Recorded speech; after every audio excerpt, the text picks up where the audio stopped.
নির্বাচন যদি দিতেই হয় তাহলে হাদি হত্যার বিচার শেষ করে তারপর নির্বাচন দিতে হবে। নির্বাচন নিয়ে তাদের মাথা ব্যথা, কিন্তু হাদি হত্যার নিয়ে কোনো মাথা ব্যথা নেই। কিন্তু আজকে যে নির্বাচন পর্যন্ত এসেছি, কার জন্য এসেছি? আমরা হাদির মতো মানুষের জন্য এসেছি। তো তাদের যদি এই দেশে নিরাপত্তা না থাকে তাহলে কিসের নির্বাচন?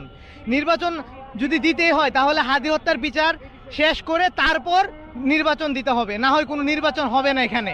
জি ভাইয়া, চলবে, এই পর্যন্ত আন্দোলন চলবে। আমরা আমাদেরকে যদি মেরে ফেলতে চাই মেরে ফেলুক, কোনো সমস্যা নাই, তারপর নির্বাচন দিক। এখানে যারা আছে সবাই জীবন দিতে এসেছে হাদির জন্য। 2025 সাল সেই হতে দিব না।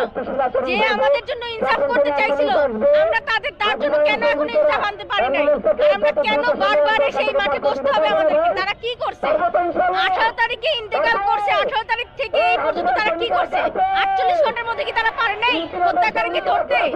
আমরা কেন বারবার সেই বিচার চেয়ে যাব? তারা কি আমাদেরকে দেখতেছে না?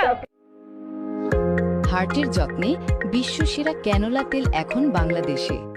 যারাই আধিপত্যবাদের বিরুদ্ধে কথা বলছে, বিশেষ করে পার্শ্ববর্তী একটি দেশের বিরুদ্ধে কথা বলছে, তাদেরকে হয় গুম করে ফেলা হচ্ছে, না হয় খুন করে ফেলা হচ্ছে। এই গুম খুনের অবসান 5ই আগস্টের আগেও ছিল। আমরা আশা করেছিলাম 5ই আগস্টের পরে এই গুমের অবসান ঘটবে, কিন্তু দুঃখজনক হলেও সত্য, এই গুমের অবসান ঘটেনি। বরঞ্চ হাদি ভাইকে হত্যার মধ্য দিয়ে তারা আবার মাথাচাড়া দিয়ে ওঠার চেষ্টা করছে।